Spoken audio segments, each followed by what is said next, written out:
नाप और तोल में कमी करने वालों के लिए खराबी है। जो लोगों से नाप कर लें तो पूरा लें, और जब उनको नाप कर या तोल कर दें तो कम दें। क्या ये लोग ये नहीं ख्याल करते कि उठाए भी जाएंगे? यानी एक बड़े सख्त दिन में, जिस दिन तमाम लोग रब्बुल आलमीन के सामने खड़े होंगे। सुन रखो कि बदकारों के आमाल नामे सिज्जीन में होंगे। और तुम क्या जानते हो कि सिज्जीन क्या चीज है? एक दफ्तर है लिखा हुआ। उस दिन झुटलाने वालों के लिए खराबी है, यानी जो इंसाफ के दिन को झुटलाती हैं।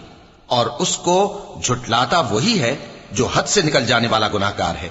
जब उसको हमारी आयतें सुनाई जाती हैं तो कहता है ये तो पहले लोगों के अफसाने हैं।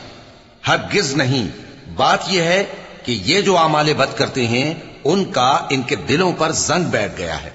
बेशक ये लोग उस रोज अपने परवरदिगार के दीदार से ओट में होंगे, फिर ये लोग यकीनन दोज़ख में जा दाखिल होंगे।